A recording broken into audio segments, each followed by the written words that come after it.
Nuzvid court వారు కస్టడీకి ఇచ్చిన నేపథ్యంలో ఈరోజు ఉదయం వంశీ గారిని కంకిపాడు పోలీస్ స్టేషన్కి హనుమాన్ జంక్షన్లో ఉన్నటువంటి కేసు రీత్యా ఇక్కడికి విచారణ కోసం కస్టోడియల్ విచారణ కోసం కంకిపాడు తీసుకొచ్చారని చెప్పి అందరికీ తెలిసిన విషయమే.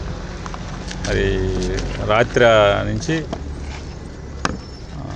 శ్వాస అందక ఇబ్బంది పడుతుంటే హాస్పిటల్ తీసుకొచ్చారని టీవీల్లో చూసి, టీవీలో అన్నింటిలో కూడా వంశీకి అస్వస్థతగా ఉంది, కంకిపాడు హాస్పిటల్కి షిఫ్ట్ చేశారు పోలీస్ స్టేషన్కి అని చెప్పి టీవీలో వస్తుంది. అందరం పరిగెత్తుకుని వచ్చాం.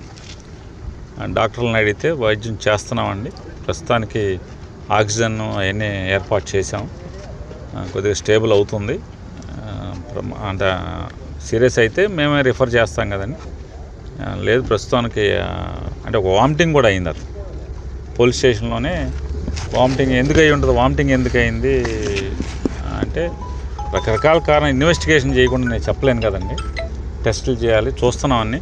ఒకవేళ అంటే రకరకాల కారణాలతో అంటే కడుపులో ఇబ్బంది అయినా లేదా బ్రెయిన్కి ఆక్సిజన్ తక్కువ అందినా వామిటింగ్ వస్తుంది, లంగ్స్లో కంజెషన్ ఉన్నా వస్తుంది, రకరకాల కారణాలు ఉంటాయి. ఏదన్నా నేను పొద్దున్న కల్లా ఇన్వెస్టిగేషన్ చేసి కానీ చెప్పలేము కారణం ఏంటనేది. ప్రస్తుతానికైతే ఆక్సిజన్ అయి పెట్టి ఇంజక్షన్స్ అవన్నీ చేశాను, సెలైన్ పెట్టాను అని చెప్పారు. దాని మీద కొంచెం కుదుట పడిందని చెప్పని అంటే పోలీసు వారు కూడా సార్ ఆయన కస్టడీలో ఉన్నారు కాబట్టి మీరు బయటే ఉండాలి కాబట్టి అంటే సార్ పొద్దునే వద్దామని చెప్పని అందరం, ఆయన శ్రీమతి గారు కూడా ఇప్పుడు వెళ్ళారు, పొద్దున్నే మళ్ళీ వచ్చి ఎలా ఉంటుందనేది చూసుకుంటాకని చెప్పని. ప్రస్తుతానికైతే స్టేబుల్గా ఉందని చెప్పి డాక్టర్ గారు చెప్పారు. వంశీని కూడా దూరం నుంచి చూస్తే కిటికీలో చూస్తే ఆక్సిజన్ అవన్నీ పెట్టి ఉన్నాయి, సెలైన్ వెళ్తుంది, బాగుండాలని కోరుకుని. అట్లాగే ప్రభుత్వం వారిని కూడా, ఎవరైతే ప్రభుత్వాన్ని నడిపే వాళ్ళని కూడా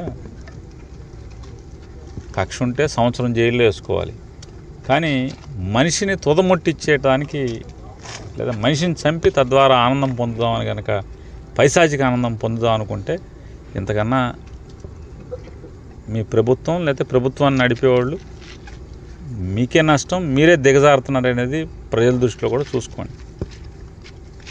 అంటే కేసు మీద కేసు, కేసు మీద కేసు, కేసు మీద కేసు, తప్పుడు కేసులు కొత్తగా తయారు చేసి మామూలు ఇంట్లో గబాలను అనుకోకుండా చుట్టాలు వస్తే అప్పుడప్పుడు అన్నీ తెచ్చి ఉప్మా వండినట్టుగా తప్పుడు కేసులు, మనం ఉప్మా వండినంత సులువుగా తప్పుడు కేసులు ఎఫ్ఐఆర్లు సృష్టించి కేసుల మీద కేసులు పెడుతున్నారు.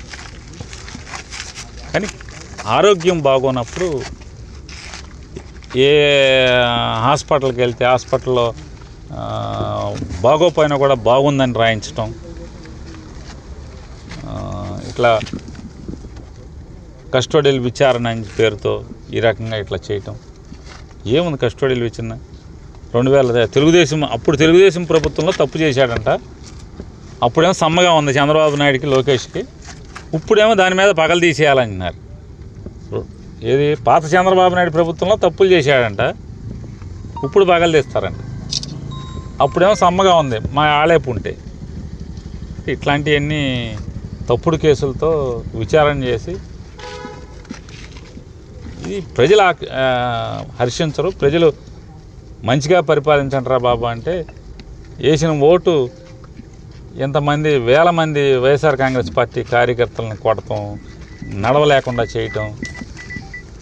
ఏముంది పోలీసులు ఎవడు కొట్టమంటే ఆడు కొట్టే స్థితికి వచ్చి తెచ్చారు మీరు, రేపైనా ఇట్టాగా ఉంటుంది. అంటే జిల్లా హాస్పిటల్కి బెటర్ అంటే రేపు డాక్టర్ గారు కూడా రేపు కండిషన్స్ ఇన్వెస్టిగేషన్ చేసి ఆ రోజు అంటే రేపు ఉదయానికి ఆరోగ్య పరిస్థితిని బట్టి ఏం చేయాలి, ముందైతే ఇబ్బందికర పరిస్థితి నుంచి నిలబెట్టామని చెప్పి డాక్టర్ గారు చెప్పారు.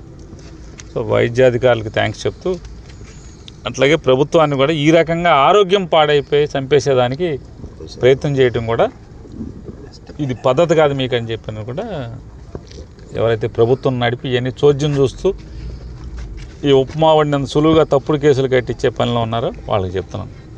కేసులు కట్టుకోవటం వేరు, ఆరోగ్యం బాగున్నప్పుడు కనీసం హాస్పిటల్కి తీసుకెళ్లే పరిస్థితులన్నా ఉండాలనేది మా డిమాండ్. సార్ ఇప్పుడు ఆరోగ్య పరిస్థితి నిమిత్తం కూడా ఉన్నతమైనటువంటి ఆసుపత్రికి తరలించే అవకాశం ఉందంటారా? సహకరిస్తున్నారు. పోలీస్కి ఏం సంబంధం ఉంటుంది ఇందులో? పోలీసు ఏమో తీసుకొచ్చారు వాళ్ళు. ఇప్పుడు ఆ పోలీస్ స్టేషన్లో వాంతి పడిపోగానే తీసుకొచ్చారు కదా. కాబట్టి పోలీసులు మనం ఇప్పుడేం తప్పుపడతాం? కంకిపాడు పోలీసులని తీసుకొచ్చి ఇక్కడ హాస్పిటల్కి తీసుకొచ్చారు. ఇక్కడ ఎవరో ఆయన రాజేష్ అని ఎవరు ఆయన పోస్ట్ గ్రాడ్యుయేషన్ చేస్తున్నటువంటి డాక్టర్ ఉన్నారు. ఆయన ఇమీడియట్గా చెప్తున్నాడు, రెస్పాండ్ అయ్యాను సార్, నేను ఆక్సిజన్ సఫిషియెంట్గా పెట్టాను, బాగానే తీసుకుంటున్నారు ఆయన. సో పారామీటర్స్ అన్నీ కూడా మెల్లగా స్టేబుల్ అవుతున్నాయి, సెలైన్ పెట్టాను, దానికి కావాల్సిన మందులన్నీ కూడా పెట్టాను అని చెప్తున్నాడు. పడిన తర్వాత ఇప్పుడు కొద్దిగా మెల్లగా ఇంప్రూవ్ అవుతుంది. మళ్ళీ చూస్తానండి. నేనైతే నాకు ఈ కేసులు ఈ కక్షలు మాకెందుకు ఉంటాయి సార్? మాకేం అవసరం?